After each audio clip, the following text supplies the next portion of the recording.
কোনটি খাল আর কোনটি সড়ক তা বোঝার উপায় নেই। অল্প বৃষ্টিতেই এমন পরিস্থিতি সৃষ্টি হয় রাজধানীর যাত্রাবাড়ির কুতুবখালী খালের। বৃষ্টিটা হইলে খুব আমরা আতঙ্কের মধ্যে থাকি, আমার বাচ্চা কাছে স্কুলে লয়ে যাইতে খুব কষ্ট হয়ে যায়। একটু বৃষ্টি হলেই পানিতে হয়ে যায় আসা প্রশ্ন, তারপরে মশা পোকামাকড় এসব লেগেই থাকে। খালের ময়লা পানি রাস্তাঘাট উপচে ঢুকে পড়ছে মানুষের বসতবাড়ি, দোকানপাটে। প্রতিদিন অনেকেই চলাচল করছেন এই পানি মারিয়ে। স্থানীয়রা জানান, এই পরিস্থিতির জন্য সিটি কর্তৃপক্ষের চেয়ে বেশি দায়ী খালের আশপাশের দোকানদার আর বাসিন্দারা।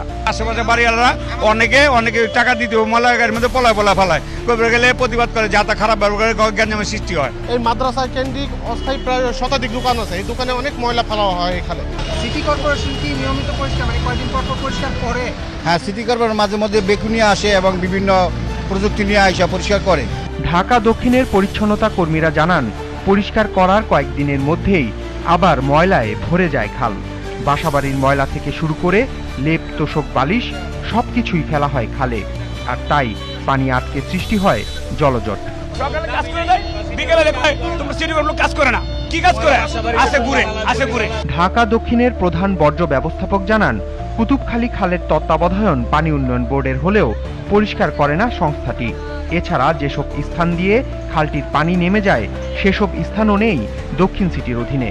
গত সপ্তাহে কিন্তু এখানে পরিষ্কার করেছি এবং এই এক সপ্তাহ পরে কিন্তু আবার এখানে ময়লা জমে যায়।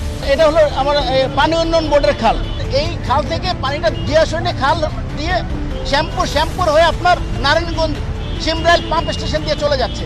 এখানে আরেকটা সমস্যা, আমি যতই পরিষ্কার করি না কেন, নারায়ণগঞ্জের সাইড যদি পরিষ্কার না থাকে পানির ফ্লোটা কিন্তু এত বেশি হবে না। তো আমি আপনাদের মধ্যে অনুরোধ জানাবো, আমরা সমন্বিতভাবে সবাই মিলে যদি এই কার্যক্রমটা করি তাহলে আমার মনে হয় জনভোগান্তি অনেকাংশে কমবে।